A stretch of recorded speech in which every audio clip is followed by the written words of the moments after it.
Braziliya futbolunun son illərdə yüksəlişdə olan hücumçularından biri Olavia Juninho yenidən komandası ilə vidalaşmağa hazırlaşır. ESPN-in məlumatına görə, Flamingonun 29 yaşlı forvardı yanvar ayında Meksikanın ən məşhur klublarından biri olan Pumasa transfer olunacaq. Məlumata görə, Meksika təmsilçisi bu keçidi başa çatdırmaq üçün Flamingoya 5 milyon avro ödəməyə razılıq verib.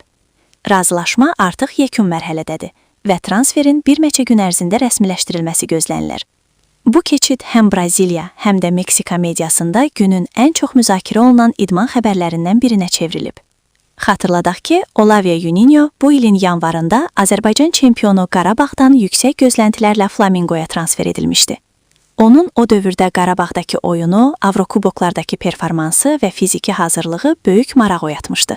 Son həftələrdə isə Juninho'nun yenidən Ağdam klubuna qayıdacağı barədə xəbərlər yayılmağa başlamışdı. Hətta sosial şəbəkələrdə azərkeşlər onun Qarabağ üçün hələ də uyğun oyunçu olduğunu, geri dönərsə komandanın hücum xəttini gücləndirəcəyini yazırdılar. Lakin görünür ki, Braziliyalı forvardın qarşısında tam fərqli bir yol açılır və o karyerasını Meksikada davam etdirmək niyyətindədir.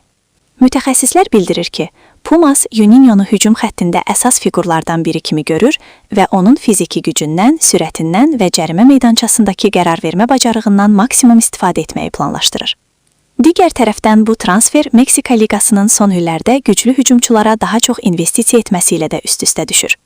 Bütün bunlar fonunda suallar yenidən gündəmə gəlir. Juninho Qarabağa qayıdacaqdısa, niyə qərar dəyişdi? Braziliyalı futbolçu üçün Meksika addımı irəliyə doğru bir pillədir, yoxsa riskli seçim?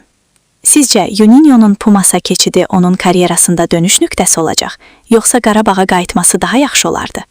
Ən son transfer xəbərlərini, dəqiq idman məlumatlarını və gündəmin bütün vacib olaylarını ilk siz bilmək üçün kanala abunə olun və bildirişləri aktiv edin.